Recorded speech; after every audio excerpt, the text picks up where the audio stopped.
you have a poll? Do you have a poll for people?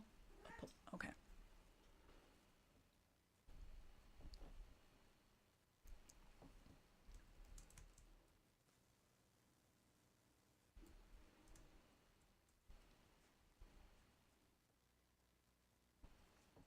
Michael, what do you think we're talking about tonight? We've got to be talking about chemtrails, Dan, of course. Because as we all know, they're very, very real and totally not made up junk that bored people have decided is a thing now. I think we're going to talk about whether or not the clothes make the man.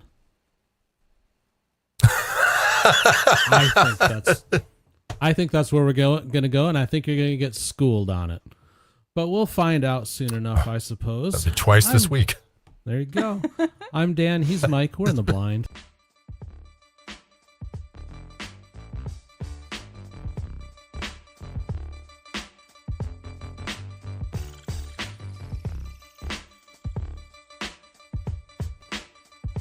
Now's the time on In the Blind when we dance.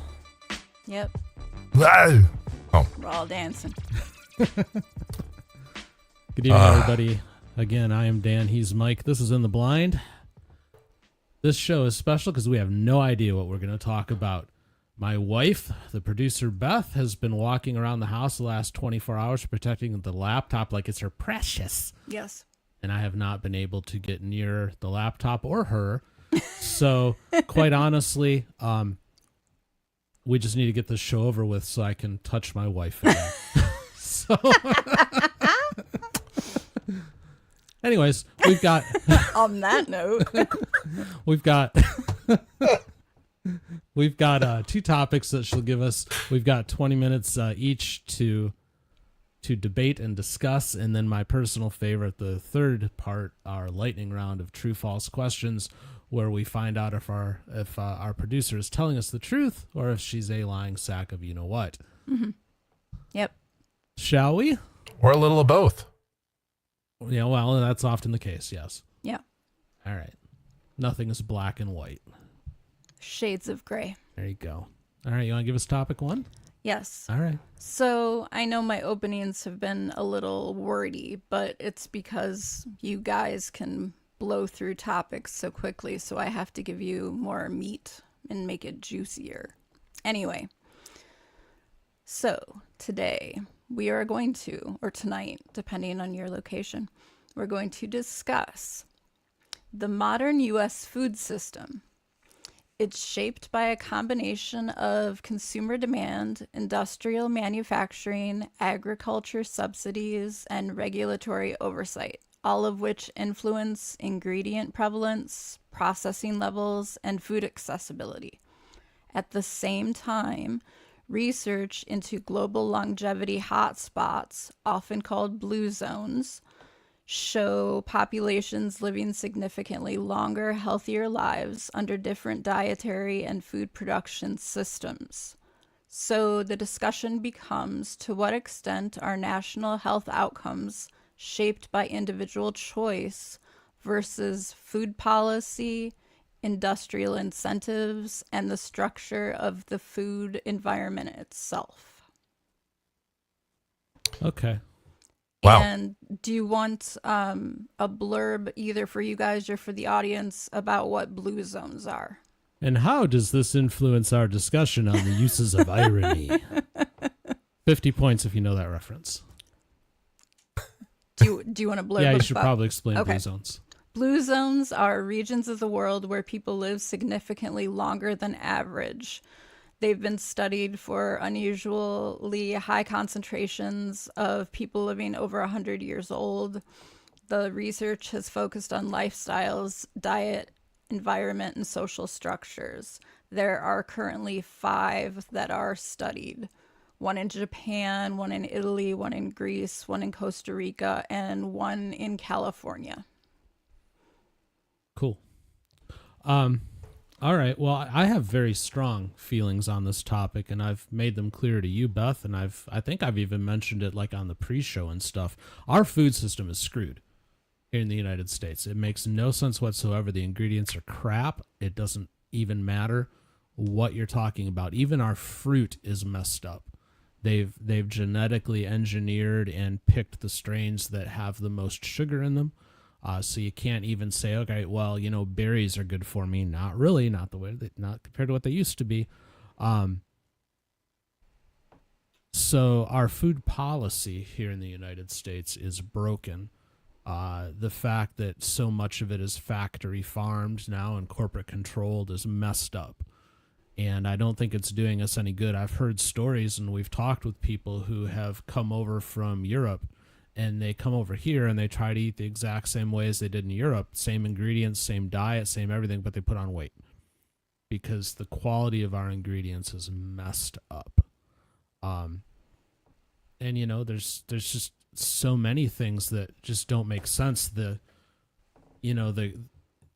government supporting different parts of the food economy that they don't necessarily need to support because they overproduce, like the whole milk thing. The whole reason we ended up with a whole bunch of government cheese in the 80s and handed it out to everybody is Cheese because bunker. the government was subsidizing all of this dairy. So they had all this extra dairy. They didn't know what to do with it, so they just started making cheese with it. And then one day they decided, well, we should do something with this cheese. We should give it out. So. And the rest of it went in a bunker. Yeah. Where it rots. Not a conspiracy theory. There actually was fact. a cheese bunker. No, that's. I think it was in true. Missouri. Yeah. But yeah, I don't know, Michael. I think it's messed up. You? Oh, we need a timer. I forgot to put a timer on. You didn't time? Well, here we'll take off. My We'll take Lord. off for 2 minutes. It'll be good. Oh, There. Okay. fine. there you go. We run a professional operation over This is here. only We did what, it. episode All right. 5 or something like that. We're working on it. Technically, We do. it's episode 4. I mean, The pilot was we're going to be 0. working bugs out for at least 300 or 400 episodes. I mean, come on. Yeah. I just did episode Well, 229 as- of PCF as- Live today. It still was broken. It's fine. All right, Michael. Sorry. Yeah. Like I said, these things take hundreds of episodes to start to work out. As the resident fat ass on the of the show here, I will say, yeah, American food is bad. I mean, what else do you need? It's certainly. Look, I'm not saying I eat the healthiest foods, but I will tell you. So here's a great example. A little over 2 years ago, Michelle went on vacation to the Philippines. And while there, now I don't know if you know much about Filipino food, but Filipinos love fried chicken, rice, mashed potatoes, and various, a lot of high carb kind of stuff, right? Like if you ate that stuff here, you would look like me.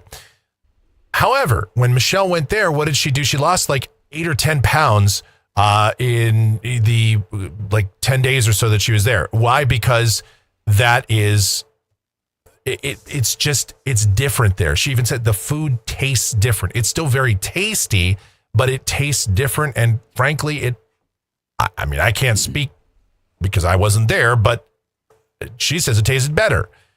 And I would have to probably agree with that. I mean, look, we have some good food here, no doubt about it. But yeah, when people come here from Europe or people come here from Asia and they eat our food, what happens? They just blow up because, yeah, we don't use sugar. We use high fructose corn syrup. I mean, Mexican Coke is Coke with just sugar in it. Now, not that just plain old sugar is great for you, but it sure is a lot healthier than high fructose corn syrup. Your body can break it down easier. Right. I mean, either one is not great for you, but sugar, something natural is always going to be a little bit better than something that is, the more engineered you go, the worse it probably is for you. But that's what we do here because we want to make our foods addictive. We want to make our foods last longer. So we stack them up with preservatives because people, we make in bulk, we buy in bulk. I mean, that's what we do here. I mean, if you buy somebody did this where they bought like a sausage McMuffin from McDonald's and they put it on a shelf for 30 days and the damn thing didn't break down. It didn't get mold. It didn't, the bugs wouldn't eat it. I heard something about that with like a Big Mac that literally lasted 10 years. Yeah. they found it in the garage. Yeah, no, they don't die. It's, Yeah. and we are putting that into our bodies. And look, man, I mean, there's a lot of stuff that I eat, American stuff that's not great, but even the healthy stuff. Yeah, I've lost weight. Believe it or not, there was a time once where I lost like 80 pounds, and I was still eating the American stuff, but I was not eating all the extra carbs and stuff. But so it is possible to still be healthy and be American, but no doubt that our food system is messed up, and there's a lot of reasons. Corporate greed, sure. Just the fact that, again, people want to make stuff healthy and addictive, all that, or unhealthy and addictive, sure. Subsidies for farmers, telling them literally not to grow certain things. I mean, the list goes on and on. There's a lot of reasons why it's the way it is here, but and is it going to change? I mean, I don't care who is in charge of this. You can Robert F. Kennedy, or anybody else. They talk the talk, but they'll never walk the walk. It's never really going to change. Oh, they might change.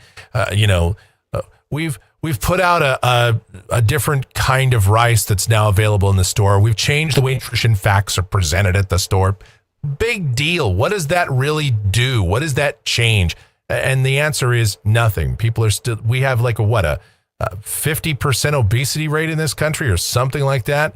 I mean, this show, between Dan and I, it's like I'm the 50% on this show. obese. Well, I mean, Dan, you could probably lose like 5 pounds. I could probably stack a 0 on the end of that easily. I mean, but that's how 30. it is. No. Yeah. Well, you're not wrong, but there's a couple of issues. One of them is, we have all this processed stuff that we all feed on, and the fast foods and all of that. But there's a problem at the ingredient level as well. And the story I'll share there is we try to, anyways, as much as we can, do our own breads and stuff here at the bunker. But we actually import flour from Italy that we use, and it makes all the difference in the world. This stuff that is grown and processed in Italy, it's not even the same product. Like, how you eat breads here and you'll have that heavy feeling in your stomach, that kind of, you trying to deal with the glutens in it and stuff. Yep. You don't have that with breads made with this flour. So it sits comfortably. You never feel bloated. And it's not like you're eating less of it. I'm still having a hamburger with this bun that we made, and the bun's actually probably bigger than one I get out of the store, but it feels better. And it doesn't have sugar in it. Even our bread in the grocery store, they put sugar in. Yeah, I mean, so that's the other problem is how the foods that we buy are put together, but the ingredients that we use just straight off the bat are just crap. Whatever strain of wheat we're using here, and I don't know if it's that or the chemicals that we put on it to keep the bugs away, or the soil we grow it in, or whatever, it's jacked up.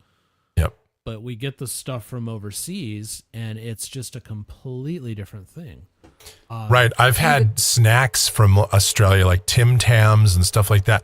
And yeah, they're still, sugary, sweet and stuff, but all of it still tastes different. There is a palatable difference in how sweet things, snacks and other stuff tastes from other countries versus stuff here. It's just different. And again, I'm not saying all that stuff is the healthiest, but compared to American stuff, it's way better for you.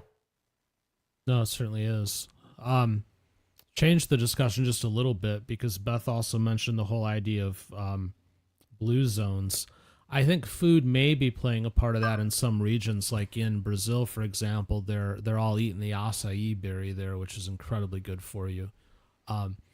But then you've got places like California where they're still going to have the access to the same kind of foods we have. But I think in the blue zones, in my personal opinion, it's a combination of climate and lifestyle. Yeah. That's my personal opinion. It's how harsh is the world being on the body, and how harsh are you being on the body. I know where the blue zone is in California that you're talking about, and I think there's just kind of a different approach to lifestyle there, just being a little Right. less stressed, a little more laid back, all of that. Do you want the bullet points from my research about how their lifestyle factors in the blue zone are different? Yeah, why not? They have stronger community networks, multi-generational households, meaning people don't move away from home. They have their grandparents and everybody stays together in one unit. Regular low intensity physical activity, lower chronic stress levels, and there's a cultural emphasis on purpose and routine. Huh. So you mean all of those things that I've been preaching for the last 16 months over on the other channel? Yes. Weird. You all right there, Mikey?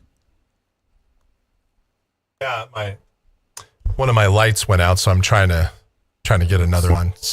It's just studio technical things, of operation. course. Yeah, whatever. But no, I think with regard to the blue zone, it might be part of it, but I think it's more of the other stuff that's in play. But I think when you take our horrible diet that we have and the horrible food sources that we have, and then you combine it with this high stress living that we do, where all of the population is like this all day long on their devices, they're not looking up. What they're seeing is just stressing the bejesus out of them. We're all working jobs. Well, not me. I work a job that I love, but most everybody works a job that they hate. The family is broken, so the last thing you want to do is go home and deal with your spouse and your kids. It's no wonder. And then you feed, and then you give the machine the lowest octane fuel possible. And oh, by the way, the fuel's been sitting, so it's stale and rotten. And somebody probably pissed in it. Just to stretch it out a little more. Delicious. I mean, yeah. It's You guys had brought up obesity rates in America, and I pulled the stat, by the way. As of 2025, the percentage of obesity in America is 40.3%. 46.9% of the adult population is expected to be obese by 2035, which roughly translates to 100 million adults. Well, you know what? That doesn't surprise me. And full disclosure, I myself am adding to that stat. However, my issue is more I've crossed that magical line where it's easy to have belly fat and incredibly hard to get rid of it. I'm in that phase of my life. But physically, I'm stronger than I have ever been. I've got more muscle mass than I ever thought possible. And I'm incredibly active. I'm always moving around. I can't figure out how to get rid of the belly fat. But don't worry, Michael brought it up in a different episode. They make Ozempic for that. No. I lift my muscles. Yes. Ozempic will eat them. Along with everything else, yes. But despite the fact that we try here to cook the majority of our foods, we don't eat from packages and cans for the most part. We try to do things right, but even then we're somewhat slave to the ingredients that we have access to. I mean, we've replaced the flour, but we can't import everything. We're just not that rich yet. Yeah. But feel free to go to itbshow.com, make a donation, and help us out. Help us be healthy. Exactly. Right? I don't know. And that's the other thing is that healthy foods are more expensive. I mean, that's, to a large degree. You want to go and get organic foods, or you want to go to, and they take more time to prepare it, and a lot of people don't have a lot of time. Now, I'm not saying that's a great excuse. I'm just saying there's a convenience versus a little bit of an effort trade-off that happens there. And that's so many things in life are that way. But yeah, I mean, it's a lot easier to just, take a frozen something, shove it in the oven, shove it in the microwave, whatever, and eat it versus, sit down and make it from scratch. And, there is something to be said about that. Somewhat agree with you. thinking that you're eating healthier is so much more expensive. But the truth is, if you look real close at these these quote unquote organic foods, these health foods, they're horrific for you, Michael. The amount of chemicals that are in them, the amount of ingredients you've never heard of, things you cannot pronounce is and things insane. you Right. don't even want to know. And most things that are certified organic are not really organic. There's a lot of scammery that goes on there. And if you see something that says product of USA on it, specifically in your meat department, odds are it came from Australia or another country. But the side of beef was put on a boat for 2 months and floated over here. And then they cut it up stateside and call it a product of USA. The majority of our meat now, especially the red meats, are not grown in the United States. Yes. And you guys were talking about and that's a problem. cost. There's also the idea, especially now, of inflation, and anyone watching or listening knows going to get fast food isn't what it was 10 years ago. Well, first off, it's not fast. Well, yeah. And it's not food. So but it used to be where that. you could obtain a fast food meal for a relatively inexpensive price, and that's why people flock to it. But it's not cheap anymore. Look, when I was in college, even after college in the 2000s, McDonald's still did like 49-cent or 59-cent like cheeseburgers. And they also had salads and stuff. I mean, a lot of fast food places had. About the only place now that outside of like Culver's, but of the main, Wendy's, McDonald's, Burger King, Wendy's is the only one that still has the salads. Yep. And everybody else has gone away from that because even though people did buy them, I know that there was this thing about, I guess they decided, somebody sat down and crunched the numbers and decided, well, it's just not worth it. And I know right after or during COVID is where I think McDonald's, or just before COVID, that's where McDonald's got rid of their salad. And I love the Wendy's salad. They have that apple pecan salad. I think it's great. I mean, I've had that before. Yeah, I agree. Yeah. I can't recall the last time I've had a fast food salad. But Salad and Go. We have that in Arizona. Yeah, and I eat Salad and Go. I love that. I have a Cobb salad, and actually that's pretty affordable, relatively speaking. Yeah. I'd be curious though to do a little deeper research on the true health factors there. Fair.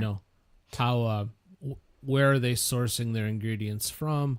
How bad is the dressing for you? Yeah. Because if there's meat in there, how processed is that meat? Is it real like chicken breast, or is it something that's gone through the Tyson factory or something? Sue me, Tyson. It's a meat flavored salad. Meat flavored.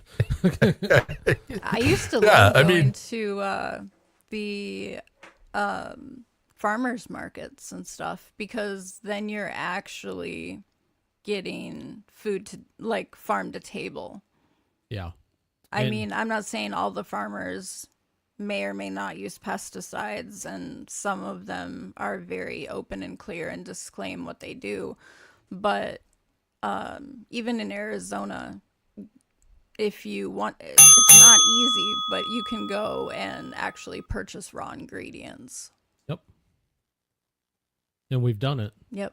And we've been healthier when we've done it. Oh, yeah. So, food supply, messed up. That probably could have gone on for another 20 minutes. Easily. I mean, yeah, that's one of those topics. And I know a lot of people have dissected our food situation here, and they've all come to the same conclusion that we just did. It's messed up. Well, look, just full disclosure. That's a gentle way of saying it. Full disclosure here at the bunker, we try to do a few things. One of them is that we're not currently doing it because of Beth's injury kind of got us sidetracked, but we grow microgreens here. We used to have quail until we had a neighbor who decided that they were going to raise holy hell about it. But we raised our own eggs.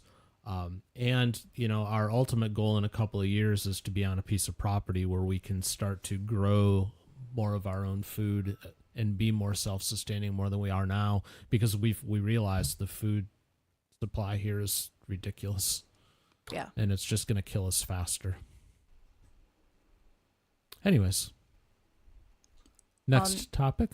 On that wonderful note. What else do you have to talk about that will kill us? Speaking of systems that shape living beings, let's zoom from national food infrastructure down to household responsibilities. Okay. All right. Are you ready? Do you have a timer, or are you? Well, I don't do the timer until after you. Oh, okay. I just forgot to turn it on before. Okay. So, household responsibility. So, who does the dishes? Okay. No, not exactly. Okay. This one, you'll know exactly why I'm bringing this up as a cold topic. Actually, Michael probably does too. Pet ownership is often framed as companionship, but it also carries legal, ethical, and community responsibilities. From routine care and veterinary needs to behavioral management and population control, owning an animal involves obligations that extend beyond the household. And when economic hardships, lack of education, or neglect enter the equation, the impact can ripple outward, affecting the animals themselves, local communities, and even broader shelter systems. So the discussion becomes, where does personal freedom and pet ownership end and moral or legal responsibility begin, both to the animal and to the surrounding community? Read me that last piece again. Where does personal freedom in pet ownership end and moral or legal responsibility begin, both to the animal and to the surrounding community? So, personal freedom versus responsibility when it comes to animals. Yes. So, you're bringing this topic up because that dog 2 houses down kept you up again all night. Yes. For multiple nights now. Understood. Yeah, we have a new dog here in the neighborhood, and it won't shut up. No. It's quiet during the day, but at night, at all hours, But of course it is. It barks constantly, incessantly, and does not stop. Yeah, I've surmised that the owner works third shift and leaves the dog out in the backyard all night so it doesn't crap on the house. That's my guess. Could be wrong. Michael, so that's where this topic comes from. Yes. It was interesting because Freya was over here. She's on my desk right now as we talk about this. So there's a lot of different, I guess, ways we could go with this. I mean, there's people that have tigers and lions and, exotic animals as pets. And I don't know if that's kind of also what maybe you intended for this, but it plays a role for sure. I kind of have a problem with that. I mean, certainly, people that have, there's a lot of people that have these exotic pets, and what winds up happening is they either get tired of them or they'll escape or something happens, and then they become other people's responsibility. People will have they'll have monkeys, yeah, or whatever, and if you think like, oh, a monkey is a cute little pet to have and it's fun and, they're kind of almost smart like people and, maybe they throw some poop around, but other than that, they're fine. Yeah, until maybe they decide one day to rip your face off. Like in Face Off? Well, kind of like in Face Off, except not an absolutely dreadful, awful movie. Okay. So... although I'd rather have my face ripped off by a monkey than watch that again. That's your controversial take of the night. I know, because people somehow still think Nick Cage is good. I don't know. It's just one of those topics. It's one of those things that it bothers me, because ultimately there's cruelty to animals and that makes me sad. People that have a bunch of dogs, And then they, like, the Michael Vick thing, they do the dog fighting. Mm-hmm. There's lots of unethical things that are done to animals, and immoralities that revolve around animals. And to me, call me the softy or the druid or the tree hugger, but an animal's part of the family, and I think in many ways should have similar rights to people, not exactly the same. I mean, but most states have cruelty to animal laws, and they should, because people treat their animals like garbage. Some people Not do. Not all people. Some, yeah. No, a lot of people are very good to, right now I've got a cat that was just up on my desk and just rifling through papers, and I allow that because Ellie is some people might give their animals a little too much leeway. But but seriously, there's a lot of problems that are stemmed from all this. So, and I don't know if this is exactly the way you intend to go, but that's kind of how I feel about it. There's lots of ways this could go. Yeah. Well, I immediately run to the whole rabbit thing. So if you follow us on TCF, you know that we have a couple of pet rabbits, and we've added a third. And we run a website that gives rabbit advice. We've got all sorts of things going on around rabbits, but people do not understand them.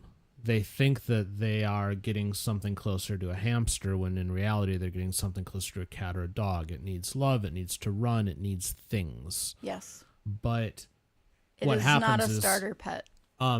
Somebody in the chat mentioned about getting an exotic animal when they're small and cute, and rabbits, by the way, are considered exotics. Yes. But they get them when they're small and they're cute, and then they grow, and you figure out that they have needs, and then you abandon them. And it drives me nuts with the rabbits. We actually, if you follow us on the other channel, you already know this probably, but a couple of months ago, we ended up with another rabbit here because somebody had turned it loose in the neighborhood. And long story short, we managed to, with the assistance of a neighbor, get a hold of it, and it is now ours, and it has a home. But, just no doubt abandon the thing because, it had needs. So, yeah, there's a very obvious difference between a domesticated rabbit and a wild rabbit. Yes. So, there is this, we're drawn to the cute face. Because, especially when they're small, because it's a baby face. We're drawn to babies, so it makes sense. But we don't seem to have the responsibility as a culture to care for these animals as we move forward anywhere near the way that we should. And then it just creates a mess for everybody else, including the animal, because the animal, especially like the rabbit, if it's a prey animal, it's going to die out there. Eventually something's going to get it, a hawk or a cat or a dog or something. Or, you just turn it loose in your backyard and you let it do its thing. It's not healthy for the animal. It's not good for the community. But what's interesting is that so many people now are getting animals and they're calling them their babies. They're calling them their children. We know somebody who called her dog her son, which, number one, drove me nuts. That's not your son. It's your pet. Yeah. But beyond that, if we get these animals and we can't even take care of them, God help these people and their children if they have actual children. Some people replace not having children for pets. I know. That's why they call them their son or daughter, which is ridiculous. I love Ellie to death. Ellie is not my daughter. Yeah. She's my cat. Yeah. Well, I often refer to our cat and our dogs as the fur babies, because, because I don't have children of my own, but Michelle's children and stuff obviously are a big part of my life, just, but still, I do differentiate the fact that, yes, they are still dogs and a cat. That said, I love them to death. and I would be devastated if anything happened to them. You know, the only other animal I ever had growing up, we had birds when I was growing up, and then we had a cat for like 14 years. And you know, coming from my dad, who again, he really was kind of like a druid. Cats and dogs would follow him around. You could take the most vicious dog, he'd go up to it, and for whatever reason, he would just calm it down. And I don't know what it was about him. He was a big dude like me, but for whatever reason, he just had that calming effect. And I always liked animals. I was allergic to them a lot of the time, especially growing up. I had pretty bad allergies. And now, ironically, I live in a house with 3 animals. But yes, I know that they're not people, and you know, we can put them down when they're in pain. And we really can't do that as yet. You know, but kind of straddling that line, I guess. But still, I don't know. I still get just about as mad at anybody that's cruel to animals as I do people, little children. You know, these are helpless creatures. So I don't know. Maybe morality is a little bit skewed or off there, but it's just I know that's how I feel about it. All right, I think we caught most of what you said. You were cutting in and out there a little bit, Michael. But I get what you're saying. No. You know, that you know, you love them and all of that, as you should, which quite honestly makes you a good pet owner. Yes. A good provider for the animals. You know, but then you have other people out there who, like our neighbor, it would seem, who spends all the money to have the animal, but then doesn't put forth the effort to actually give it the love and the care. So they are not, you know, good parents for the pet, good owners for the pet. So, I mean, if you're going to bring any creature into your home, regardless of what it is, there has to be a level of love and care for it. That is part of the equation, because you're accepting the responsibility for a living creature at the end of the day that will rely upon you just like a child will. Yeah. Because if you're going to have it in your home, it's not going to be able to open the fridge and make its own dinner. Yeah. You got to take care of those things for it. You know, you've got to clean up after it because it's not going to be able to do that. You got to do all these things. So there is definitely responsibility. And to your question, Beth, about a legal responsibility and an obligation to the community, most definitely there is. If you're going to bring that creature into the community, then you have a responsibility to make sure that it integrates well with the community. And just like any other human, to your neighbors. Yep. And, just like if you brought a human being into your home, you have a responsibility to make sure that that human being is not going to be a threat to your neighbor. You have a responsibility to make sure that that human being observes the quiet hours, things like that. It's no different if you bring a dog in. It really isn't. You still have a responsibility to make sure that your community is okay. Absolutely. And that this creature integrates into that community in a productive way. What about the other end of the spectrum? And I know Dan is going to understand this, but there are not just people who call their animals their sons and daughters, but who, when they're sick, will put them through extensive trials and surgeries and spend, honestly, upwards of hundreds of thousands of dollars to try to keep the pet alive. Where does that fall? What are your thoughts on those type of situations? Because they do honestly exist. You first, Michael. I mean, if you have the money and that's what you want to do, I'm not going to tell you not to do it. But I think if your animal is suffering, if they are in pain, if there is no chance that it's going to really improve their quality of life, then I think it's inhumane to keep them alive a few more months just because. Well, people do that. It happens. Sure, often. and I think that's messed up. Mm-hmm. But if just because your dog's a little sick and you're like, I'm gonna put it down. Like, look, great example. Our dog Buddy. He's 16 years old. He's a Shepherd Beagle mix. He has a hard time walking. One of his back legs. Well, actually, both of his back legs, but one in particular it's just not good. He doesn't walk very well. He looks like skin and bones these days. But he's still eating. He still goes outside and plays to the best of his ability.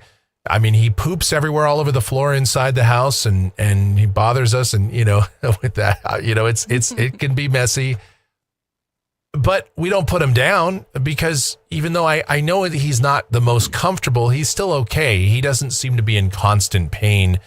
It's just, he's ancient, he's an old dog. Now there's going to come a point where we'll have to make the decision. Do we put him down or just let him kind of go on his own? I mean, we're going to spend many thousands of dollars on a 16-year-old dog that I don't think we would be able to save anyway. It wouldn't make any sense. And, I think there's a little bit of a natural order there. But if Topaz, our 4-year-old Aussie, got sick with something and it was curable, relatively fixed within, we have, there's only so much money that we can put into that, but yeah, we would take necessary measures to do that. With reason, sometimes like there's, your dog needs a leg transplant, $100,000, they might live. Okay, but not that. So that's where I'm at with it. Just an FYI, your internet's cutting out a ton tonight. I'm not sure why. We're only catching about half of what you're saying, but that's okay. I'll take this and run with it. Oh man, I think that there is a problem. It's almost a Munchausen by proxy by animal that goes on with a bunch of people. And we know somebody, I know why you asked that question. We know somebody who's kind of ridiculous about this, but what is not considered, in my opinion, enough is that the animal doesn't understand it. Yeah. A human can be talked to, and even if they don't necessarily wrap their brain around the intricacies of the procedure, they can be told, okay, we're going to do this procedure and here's going to be the outcome. We're going to stick you with some needles. You're going to go to sleep. You're going to wake up in some pain, but here's why. And you can at least wrap your brain around and go, all right, I get it. But an animal doesn't have that luxury. They're just, all they know is that there's a bunch of humans messing with them that they've never met before. And they wake up with a whole new set of problems. In a cage, yeah. Around Yep. people they've never seen. Exactly. So I think there has to be a larger consideration for that than a lot of people will give. And you have to consider I think there has to be a balance with animals when it comes to the medical stuff. You have to consider the success rate, what is it really buying them, all of that. We had a rabbit that passed a year ago, who, that she was an older bunny. She'd entered, she wasn't super old, but she'd entered her more seasoned years. But she had developed a mass on her belly, and we could have that mass removed, but it was 50-50 whether or not she'd get through it. And again, not going to understand exactly what it all was, or we could leave it and see what happens. We left it. She lived with it for over a year without an issue, and that was not what killed her. She had a heart attack, which is quite common in rabbits. So, separate issue is what ended up doing it. But I don't think there's enough Yeah. consideration for what you're putting an animal through, especially an animal that isn't going to understand what's going on. Right. So there's And there's that. certainly a lot to be said for that. Absolutely.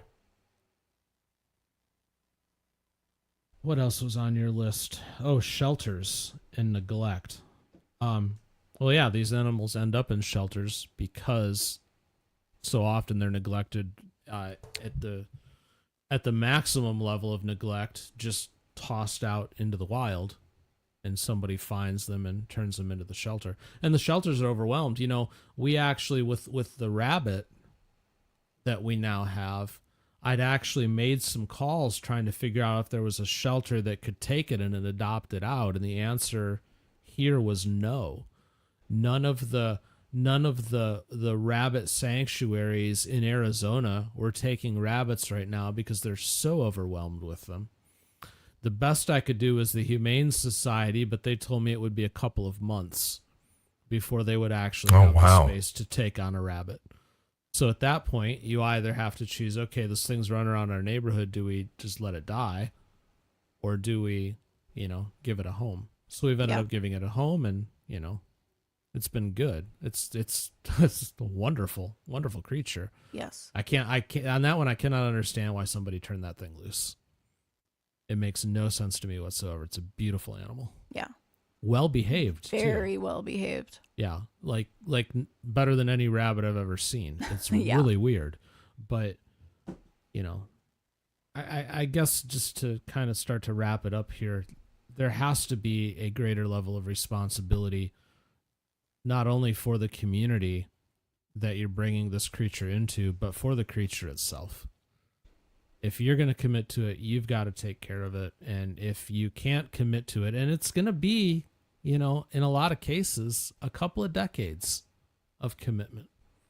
And if you can't handle that, then you have no business getting an animal. You just don't. Stop it. Go to like one of those pet cafes or whatever where you can have coffee and a cat. Go spend some time there. Go to your friend's house and cat cafe. Do something, but don't put a creature in a bad situation. We didn't even, don't do that. Don't be cruel to animals. Come on.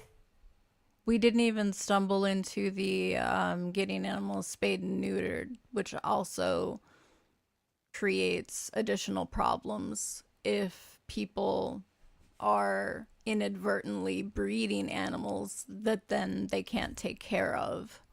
Which again is a huge problem again in that rabbit community. That's why the sanctuaries are completely just overrun with them. Well, it happens with cats and puppies and yeah. Yep. Oh yeah, the amount of cats at the Humane Society, the babies, is just crazy how many there are. But sadly, we can't bring them all home. Yes. Maybe when we get that piece of land, we can turn into a cat farm. Heaven help us. Yes. Lightning round? Yes. All right, so here's how this one works, dear viewers. Bethy is going to give us 5 different true or false questions. We have 3 minutes for her to give us that question, for us to discuss it and decide where we land on the true-false scale. Last time out, Mikey and I were both 100% correct. Yes. And she vowed to not let that happen this time, which means she's going to bring all sorts of trickery upon us. I've tried, but you guys are smart. You're pretty slick. You're underestimating our intellect. That's all I'm saying. We were just lucky, I think. No, give us more credit than that, Michael. Don't sell us short. All right, shall we do this? All right. You ready with your timer? Go.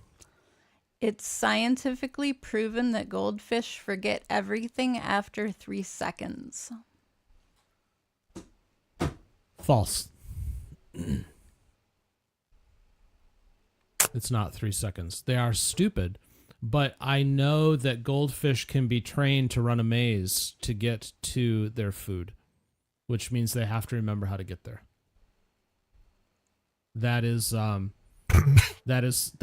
that a lot of people believe. And yes, they don't have the intellect of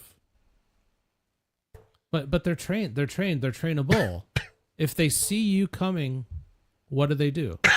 They go up to the top of the bowl because they know that food's coming. They don't forget everything. Michael? Yeah, I think that's false as well. I seem to. It's kind of your logic there, Dan. I think it is false. I don't think we need 2 more minutes to debate this. Yeah, I think I remember seeing that thing about running a maze. Also, I'm pretty sure that it's false. All right, I think we're locked in at false. It is false. Goldfish don't have a 3-second memory. That's something that has been widely repeated through societies. And studies show that they can learn routines, like your maze example. That is an actual fact. But the part I found interesting is that it's been proven they can retain information for weeks, months, and in some cases, even years. Yeah, it doesn't surprise me at all. Again, just watch how they behave when you walk up towards them. They know that you're the food person, so they have to remember things. Like Napoleon and the bunnies. Yes, like Napoleon and the bunnies. If you don't know what we're talking about, they know certain things are dangerous. Yeah. They have a sense of things. Yeah. All right. Why is that? Oh, there it is. Hold on a minute. There we go. Okay, ready? Yeah. All right, go. Number 2. The first recorded computer bug referred to a faulty piece of code that caused a machine to malfunction in 1947. 47, huh? We did have rudimentary computers. Turing and his machine. I mean, I think the computer that I'm using right now is from 1947. I mean, clearly something's. Well, I think you just switched it into AM mode because of the bit you did last time.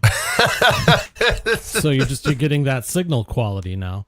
That's all it is. Change the hertz. Yep.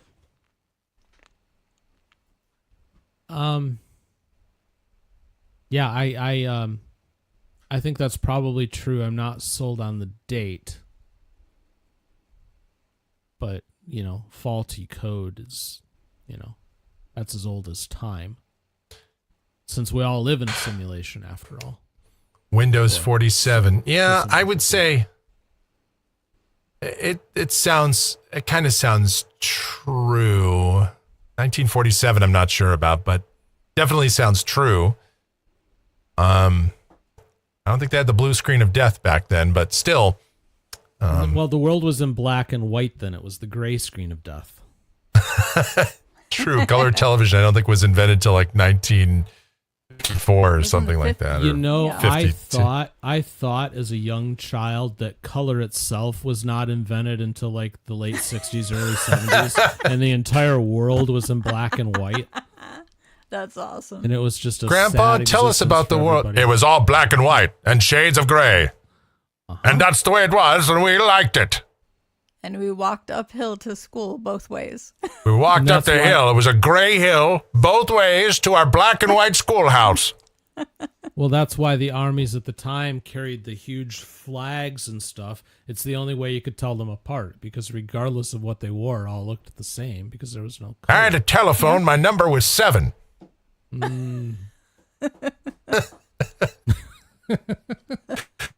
All right, so where do we land on this one? I'm in the true. Sorry, you called the wrong number. This is 3. I will also say true. That would have been the guy who commented on your video the other day who thought 6 was a second 3. He would be the one who would misdial. Yes. Just saying. Genius at work. Okay. This one I got you guys on. It's false. Okay. And not for the reasons you think. It actually was in 1947. The first recorded computer bug wasn't faulty code. It was a literal insect. In 1947, engineers working on the Harvard Mark II discovered a moth trapped in a relay and logged it as the first actual case of bug being found. You know what? I knew that. Now that you mention it, I know that story. So the I first just totally forgot computer about bug was an actual moth, and they actually preserved it. They taped it into their records. And the first computer virus came from a bite. See, because bite. Ah. Humor. And the word computer bug, by the way, or the word bug for a mechanical issue itself actually dates back into the 1800s. For all the geeks out there. Interesting. Oh. All right. Well, So yeah, computer bug was a moth. No, I see. I totally forgotten that story, but I didn't know it. Because I remember, now that you mentioned it, it comes back to me. We actually talked about that in a C++ class. Oh, okay. Yeah. All right, next one. Yes. All right. Hold on a minute. C++, just- void main void. Here's what we're going to do. We're going to IOStream.h. fix this problem. There we go. Oh. Ooh. So Technical what was happening? resolution. Yeah. What was happening was the way things were positioned. The controller for the timer was slightly off screen, Oh, okay. and I kept missing it. Gotcha. Anyways, enough of that. Let's go. Ready? This is number 3. Yes. Okay. There are more numbers between 0 and 1 than there are whole numbers in total. That Well- can't be true because numbers are infinite. Yeah. There's an infinite amount of numbers between 0 and 1, just like there's an And- infinite amount of numbers, period. Yeah. I mean, technically, there's more. I mean, yeah, there's an infinite amount of numbers. I mean, you can just keep adding 0.0999. You can just keep on going infinitely, just like you can keep going infinitely through numbers. So just to make this clear again, there's more So- numbers between 0 and 1 than there are whole numbers. That was Is my what you're saying. that was my statement. Yes. Okay. Yeah, I think that has to be false because whole numbers don't stop existing. Just Right. like the amount of decimal points between two numbers won't And- stop existing. It'll just keep going. It's, Yep. it's like the paper clips. Okay. I was Ready for told the there'd be no review? math here on this show, but I never promised that. Yeah, Yes. you actually did. Did I? Yes. Did I say no math? Well, this isn't math. Like you don't have to solve a problem. We made a deal. There was no math. And there was a couple other things, but I forgot what those were. But I remember we made a deal. All right. I think we're both false. Okay. It's true. yes. How? It sounds impossible, but math What? proves it. You can count whole numbers forever, 1, 2, 3, 4, etc. But the numbers between 0 and 1 can't be counted at all. There are infinitely more decimals between any 2 points, making this infinity bigger than the infinity of whole numbers. Nope. No, it's true. There's a mathematician named George Cantor who proved it with an actual mathematical proof in the 1800s that no list could ever include them all, meaning some infinities are larger than others. No, I don't. It's an actual fact that No. not all infinities are the same. I'm sorry, I don't buy a proof as fact, especially from some dude who is doing it without I- the benefit of electric lights and indoor plumbing. I'm just telling you this is actually widely fully If it's from the accepted 19th math. century and it sounds stupid, I mean, it can be widely accepted. We've had things that have been widely accepted, and then it's disproven later. No, we're but learning that with a lot of theories from famous people like Einstein and such. I understand that, but it's in the all bunk. confines of this show, we're talking about things that are proven and have documented sources. Sure, I'm not discounting your question, and I'm not saying you're incorrect in saying that it's true. I'm saying I wholeheartedly disagree with the premise. Okay. Sorry, Mr. Cantor, but I disagree. I actually, when I delved into this, I actually agree with him. I understand the logic. I'm sure we'll fight about it tonight and be up until 3 a.m. arguing. But you, Michael, are you in Beth's camp or mine? I don't. No, I don't see how that's possible. The math doesn't math to me. Like, your infinity is bigger than my infinity. Exactly. Infinities aren't equal, though. Infinities are now a dick measuring process? There are there are some infinities that are bigger than others. Yes. Don't want no short infinity, man. Because if it's something that you can't count, then it's a bigger infinity. My It's infinity is better mathematically, than your logically infinity. impossible to actually count it. Regardless All infinities of are time created or equal, but space or, yep. some are more equal than others. I don't know. I don't know. okay Get out the with this. Crayolas and color me confused. No. I had to break your brain at some point. Well, and my brain's not broken. It's just in disagreement mode. Yeah.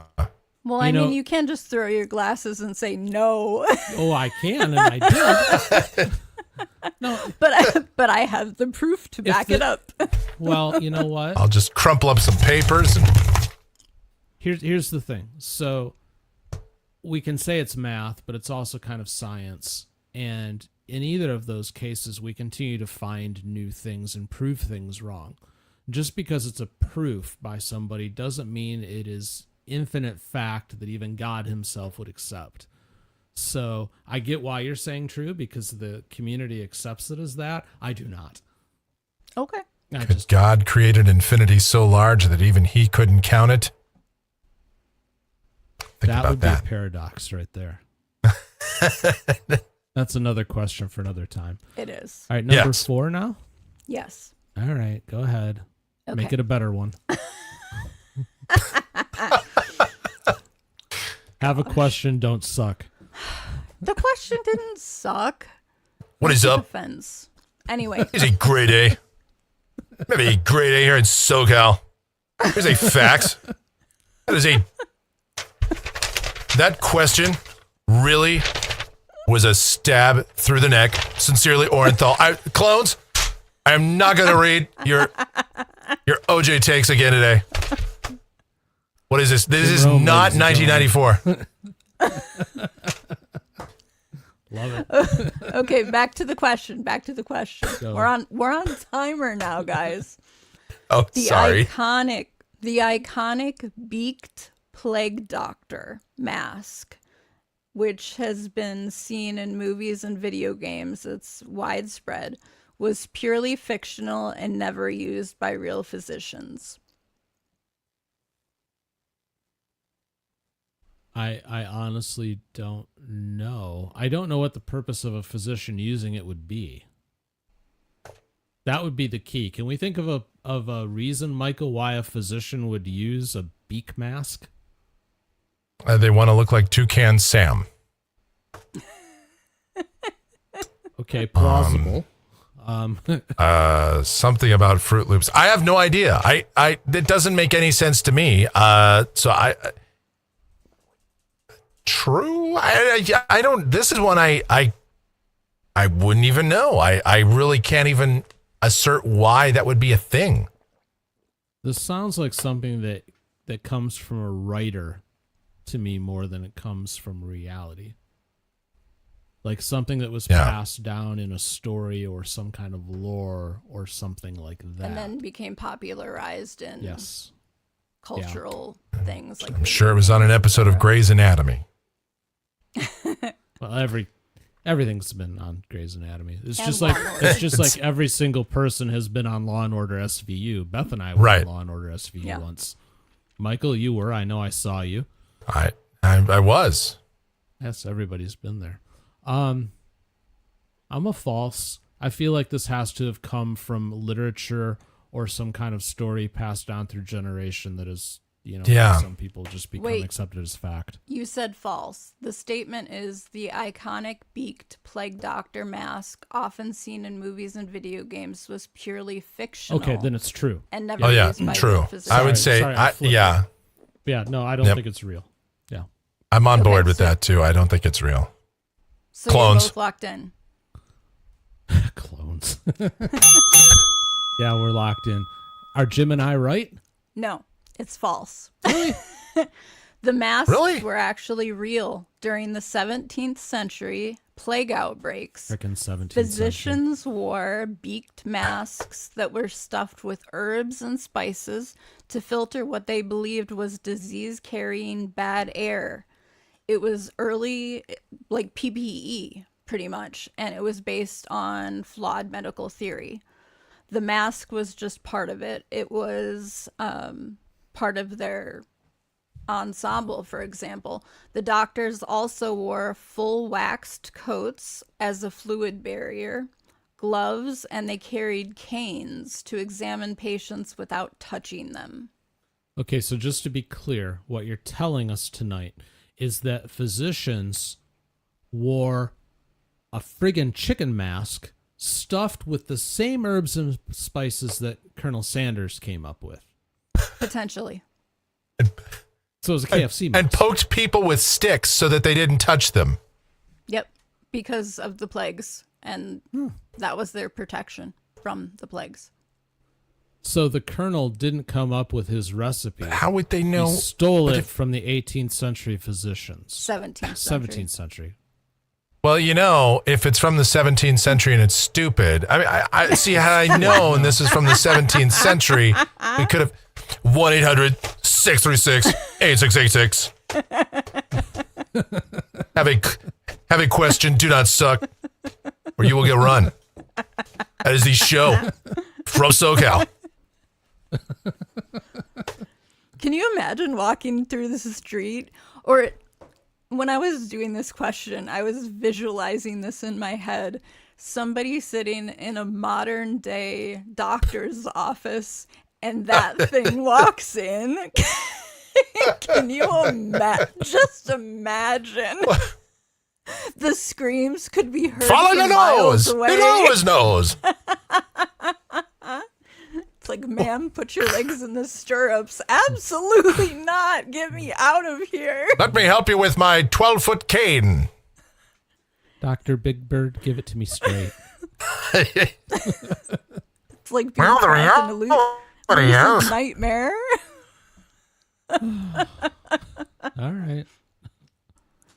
I'm afraid I need to jab you in the chest to release the humors that are inside you, the evil humors. All right. That would be interesting if the physician started like pecking at you. Uh-huh. Yeah. Yeah. All right. No, but they didn't use their beaks. They're beasts? Beaks for that. They used something else. My doctor's a real pecker. Yeah, that. The herbs were supposed to filter the air.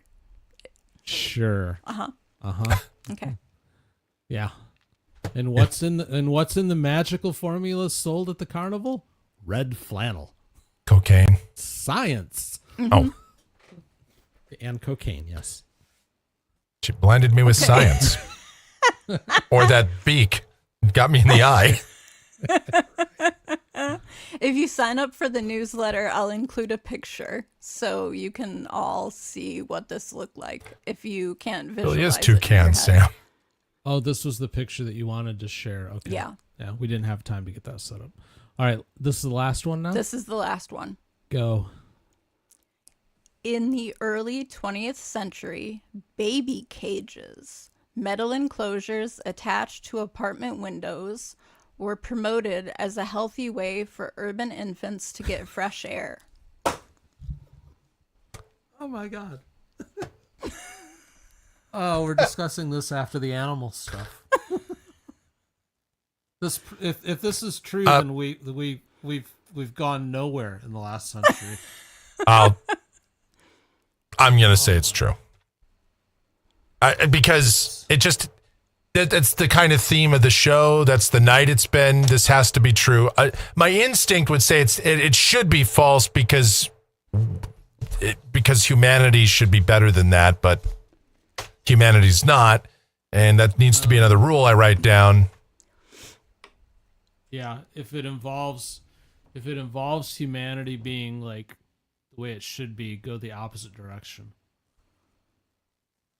So, baby cages. 20th century baby cages. They were metal enclosures Dear Jim, that were attached. I have no problem with putting people in cages and treating your children like that. Sincerely, Lori Vallow. Clones, I am not going to read your Lori Vallow takes. Especially pertinent if you're in Arizona. Anyway, the Lori Vallow thing. Or Idaho. All right. So metal enclosures attached to apartment windows were promoted as a healthy way for urban infants to get fresh air. So they go where the air conditioner would go. Yeah. Okay. What are we? I can just see a baby on like the 54th floor of some big high rise in New York. Can you imagine? Aliens have conquered interstellar travel. They come here. Let's see what this planet's all about. Good Lord, let's incinerate it. I mean, clearly something went wrong there.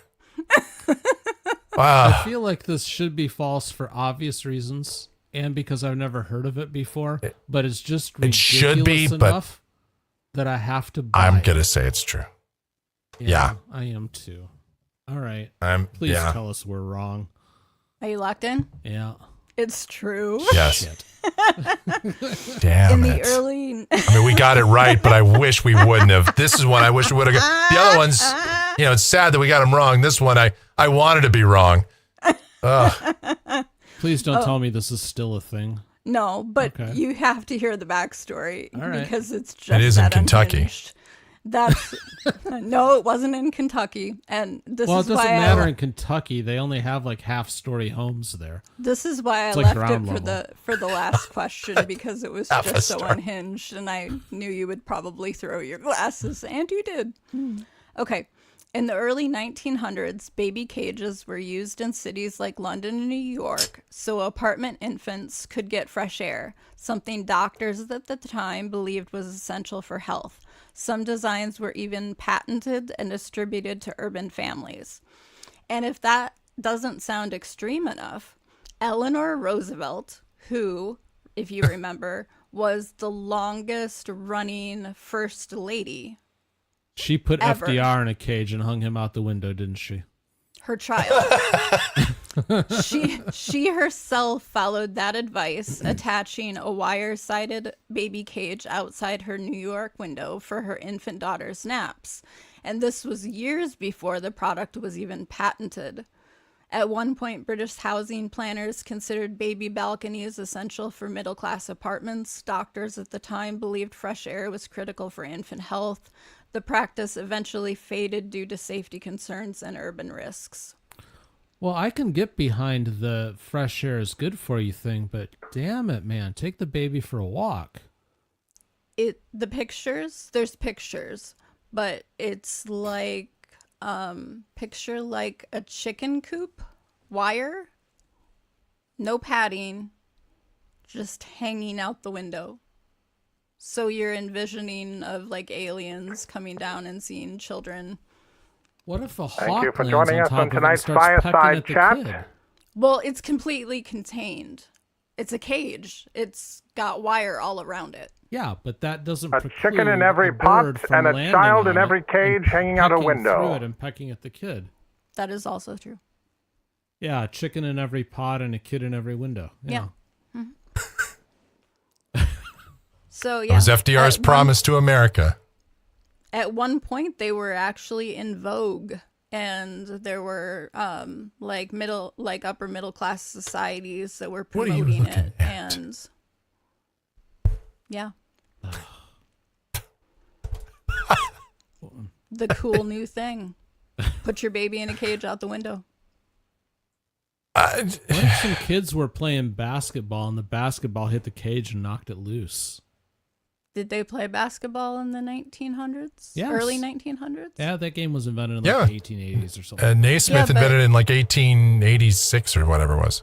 But Yeah. this was supposed to be for people who are in high-rise buildings, so, nobody's going to throw a basketball. Have you seen how tall these players are?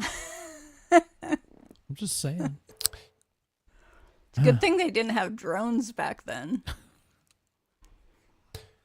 Good thing we didn't have a lot of things back then, like, humility, shame, self-respect. Yeah. Where's the baby? Hanging out the window, Morale. getting some fresh air. Nowadays, I mean, What if you the leave metal your... got warm? Oh, yeah, Yeah, like, it's a possibility.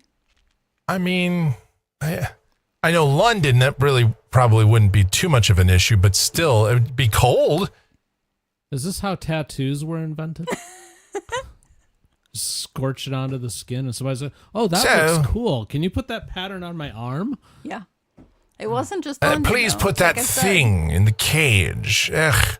I don't New have York. time for this at this moment. This rabble-rousing and all this nonsense that's carrying on. Put that in the cage, would you? Yes, sir. And Eleanor Roosevelt herself. And Eleanor Roosevelt. Well, I'm okay. I mean, I don't know. I don't know what to. So, My brain's broken from this. This yeah. this wasn't So like I'm again. This wasn't like the I feel 16th like I century, you succeeded guys. tonight. This was less than 100 years ago. There's a chance my father would have been put in one of those cages. Yeah. No, he lived on a farm, though. They didn't have... I said, yeah. Oh, yeah. If Okay. I said there would be a chance based on his age if he had grown up in a big city. I was gonna say my great grandfather or my grandpa. Yeah, they were born in my grandpa was born in like 1922. I mean, wow. Okay. So I'm really enjoying this show and I'm glad that we're doing it, but there are parts of it that just make me like sad and dumbfounded and I am sad. I'm perplexed. Well, I'm not trying to make you sad. I'm trying... The absurdity is supposed to be a I know. relief valve. It's just every time we can't even look at the past anymore and go, well, at least they had it together. the good old They days. screwed up, man. Yeah. All right. I thought, after the Emancipation Proclamation, and I know things were still a little rough. We had a couple of world wars in there, but between those, I mean, I'm sure everything was just, oh my God, why is that kid in a cage? Like, what are we they were really doing? messed up back then. We're just as messed up now, only now we're messed up in 440. Like that's the Yeah. all right. We continue to evolve, not necessarily for the better. Well, we should wrap it up, but I can't wait to see what you come up with on Tuesday. That Or was Monday, rather. Tuesday? I get it we do a show every friggin' night. I lose track. Monday, Tuesday, Wednesday, happy days. right? This is a Monday, Wednesday show. Yes. Yeah. I literally spend half my day now, Monday through Friday, in this seat doing a live content. So Same. It's confusing. Anyways, we will be back for this show on Monday, 7 p.m. Eastern, 4 Pacific. We don't have channel members here, so you don't have to show up early. No, but tell them You where can to if sign you up for like. the email. I mean, and if they want to see a picture of the Yes. beaked Yeah. doctor. If you have not done so yet, go over to itbshow.com. itbshow.com. I know Bob dropped a link a little while ago. And sign up for the newsletter, because the newsletter is basically just us sending you the show notes. So you can see all of the research that Beth did. You can click links for articles that explain things, all that kind of stuff. We're not selling your email to anybody. We're not spamming you with stuff. We're sending you the show notes. So do that. It's worth it. you can geek out and be a nerd if you'd like. Yeah. Or just... There's always something interesting, and if nothing else, you'll email me back later and go, Dan, why is your wife so twisted? And I will just Exactly. say, I don't know. But thank God she is, because it helps the show. All right, on that It note, does. let's It's be good done for content. tonight. It is. But again, we'll be back on Tuesday or Monday. Shit. Monday. Monday. Whatever. Figure I mean, we will out be when here on do the Tuesday. show and just show up. Monday. We'll be here on Monday. All right. Yes. But tomorrow's Thursday. Yes. And Michael will have a video. And we'll have a live show on TCF. And Michael and I will come together again tomorrow night for Sidebar over on Sidebar. Yep. So all those things. There's a lot of stuff going on. But it's all linked up in places, so figure it out. All right, everybody. Have a good night. Take care. Good night. Bye.